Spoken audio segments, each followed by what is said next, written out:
And we knew coming in that they were a very talented team offensively, and they showed that in the first half, putting a 50-piece on us and shooting 70% from the field, a number that I haven't seen since I've been head coach, that I can remember at least. I blocked it out. But in the second half, I thought, it wasn't as much of an adjustment as it was a reminder of what our game plan was coming in, and that was to just make them feel us a little bit defensively, not let them have smack the backboard layups, which we gave up in the first half, which loosened up our defense, which allowed them to get open threes in the after that.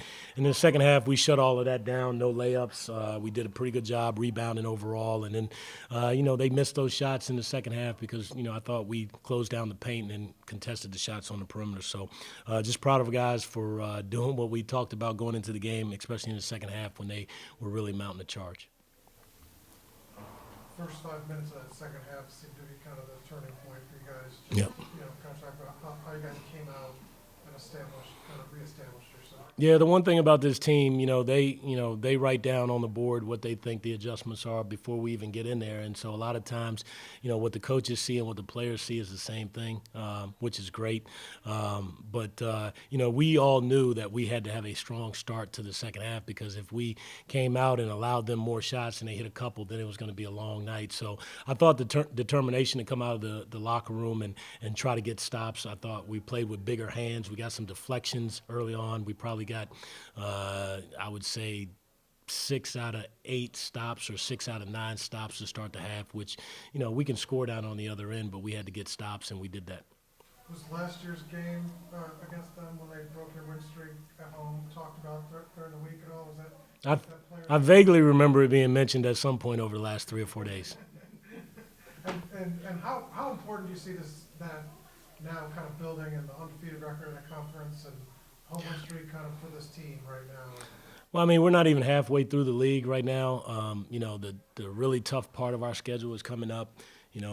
These guys started playing on the road at Longwood. That was, tough. So they've answered the bell so far, but we just got to keep answering the bell, one bell at a time. Campbell's coming in here with the guy who's scoring at an unbelievable clip in the country and in our league, and so that's going to be a big challenge. They're a really good team. They're much improved from last year. So we just got to focus on them. We got to try to answer the bell and step up to the challenge when whoever stands in front of us. You get 23 points off your bench tonight. How big have they been throughout the season for you guys, and really stepping up when you need that supporting cast? Yeah, I didn't play him as much as I wanted to tonight overall. I wanted to play a couple more guys, a few more minutes. But we do have a deep team. We do have a team of guys that, if you call their number, they're going to be ready.